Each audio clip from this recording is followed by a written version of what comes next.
দার্জিলিং ভ্রমণে আজ আমাদের দ্বিতীয় দিন। সকালে ঘুম থেকে উঠেই এই দৃশ্য, কাঞ্চনজঙ্ঘা।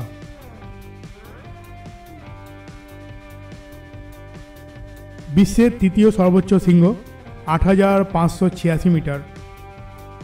হোটেলের ব্যালকনি থেকে কাঞ্চনজঙ্ঘা দর্শন করে দিল গার্ডেন গার্ডেন হয়ে গেয়া। অসাধারণ দৃশ্য। ভগবান বুদ্ধের হেলান দেওয়া সিলুয়েটের সাদৃশ্যের জন্য একে স্লিপিং বুদ্ধ বলা হয়। আর এটা বিশ্বাস করা হয় যে ঘুমন্ত বুদ্ধ তার উপস্থিতির সাথে শান্তি ও সম্প্রীতির বার্তা ছড়িয়ে বিশ্বকে রক্ষা করেন। কান মানে মাথা, আর চেন মানে পেট, এবং জঙ্ঘা মানে হাঁটু। সুতরাং আপনি যদি একই সময়ে এই তিনটি শীর্ষকে স্পষ্টভাবে দেখতে পারেন, তাহলে আপনি দেখতে পাবেন ভগবান বুদ্ধ ঘুমাচ্ছেন। ইতিমধ্যে সকাল হয়ে গেল।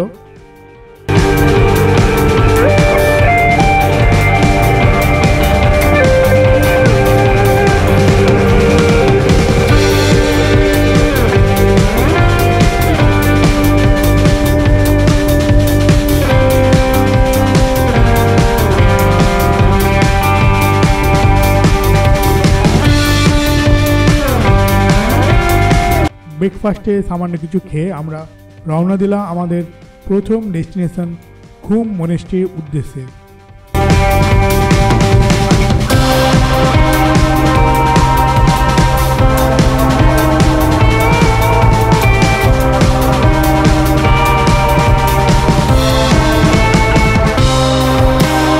ঘুম মনেস্ট্রি এটি একটি বৌদ্ধ মঠ। এর জনপ্রিয় নাম হলো ইগা চেউলিং মঠ। সমুদ্রপৃষ্ঠ থেকে ৮০০০ ফুট উচ্চতায় এটি অবস্থিত, আর ১৮৫০ সালে লামা সেরাপ গ্যাতেলো দ্বারা প্রতিষ্ঠিত। দার্জিলিং থেকে প্রায় ৮ কিলোমিটার দূরে এটি অবস্থিত। ভগবান বুদ্ধের একটি 4.57 মিটার উচ্চ মূর্তি এই মঠের প্রধান আকর্ষণ, যা দূর দূরান্ত থেকে আসা মানুষকে আকর্ষণ করে। চলুন সেটি দেখে নেওয়া যাক।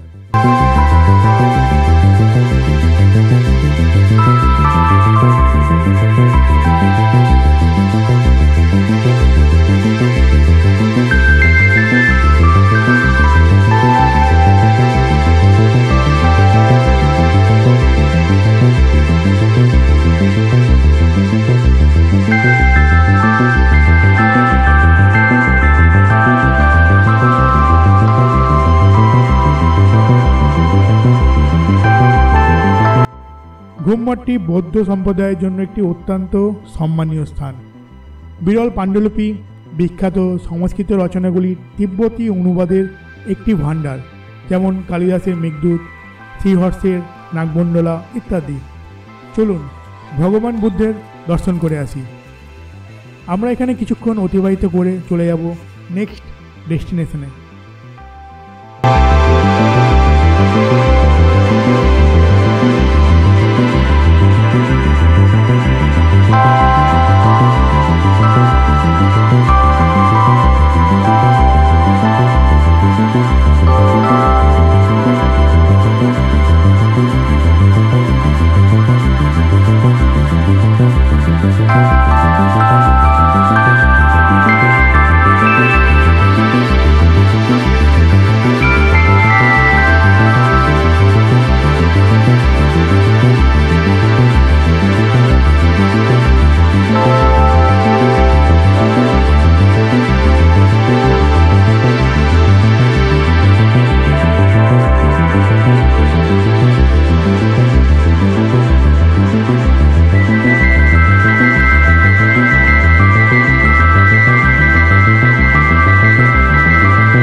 আমরা এখন বাতাসিয়া লুপে।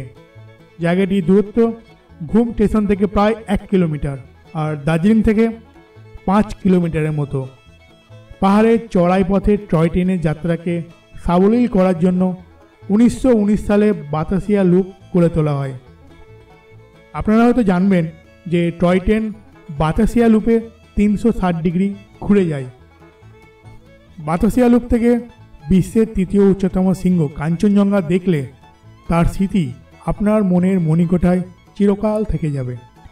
এখানে রয়েছে বিশাল মনোরম বাগান, সারি সারি গাছ সাজানো এবং রং বেরঙের ফুল, যা আপনাকে মুগ্ধ করবেই। আপনারা এখানে একটি যুদ্ধ স্মৃতিস্মারক দেখতে পাচ্ছেন।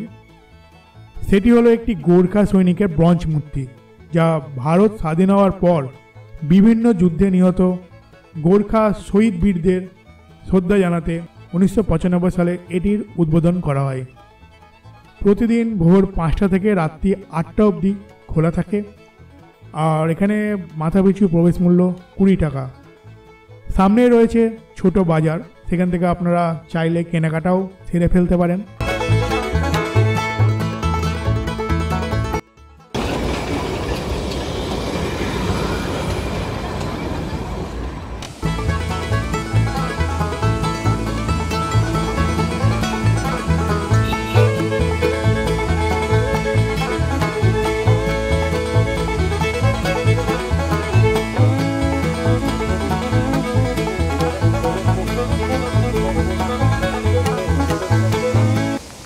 ইতিমধ্যে আমরা এসে পড়েছি যোগীঘাট ব্রিজে। এই ব্রিজের পাশেই রয়েছে পুরনো একটি কাঠের ব্রিজ, যেটা আপনারা দেখতে পাচ্ছেন। এটা দিয়েই আগে লোকে যাতায়াত করতো, বাট এখন কেউ করে না, প্রায় ভগ্নপ্রায় অবস্থা। পাশে একটি নদীও দেখা যাচ্ছে, খুবই সুন্দর। রিয়াং নদীর উপর যোগীঘাট সেতু শিটংকে মংপুর সাথে সংযুক্ত করেছে। 8,28 লাখ টাকায় বানানো এই ঝুলন্ত সেতুটি মাত্র 3 দিনের মধ্যে ভারতীয় সেনাবাহিনী দ্বারা বানানো হয় এবং 18 এপ্রিল 2015-তে বাবা রামদেব এই স্টিল ব্রিজটির উদ্বোধন করেন। এটি প্রায় 74 মিটার লম্বা এবং 5 মিটার চওড়া ঝুলন্ত স্টিল ব্রিজ। ব্রিজের পাশেই ডান দিক দিয়ে আমরা এখন এগিয়ে চলেছি আরও একটা জায়গা এক্সপ্লোর করতে, যেটা হচ্ছে লেপচা ফলস।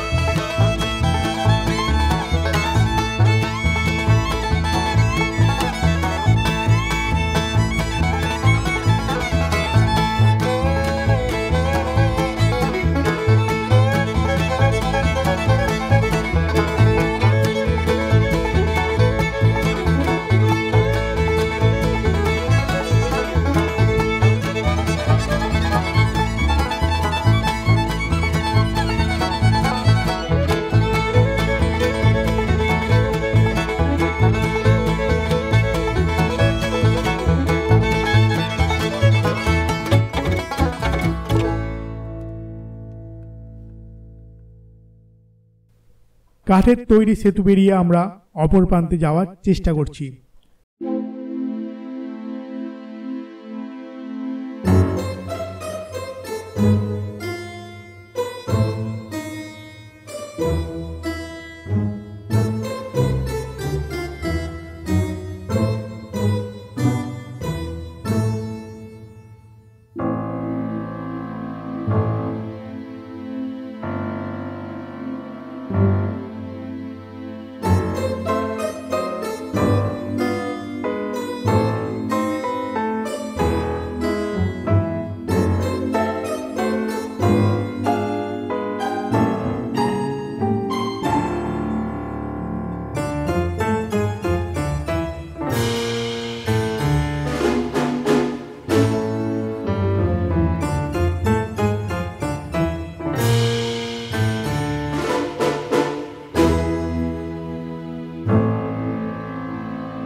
লেপচা ফরেস্ট ও লেপচা ফলস দেখে ইতিমধ্যে আমরা চলে এসেছি নামথিং পোখরি, যা স্থানীয় ভাষায় নামথিং লেক নামেও পরিচিত।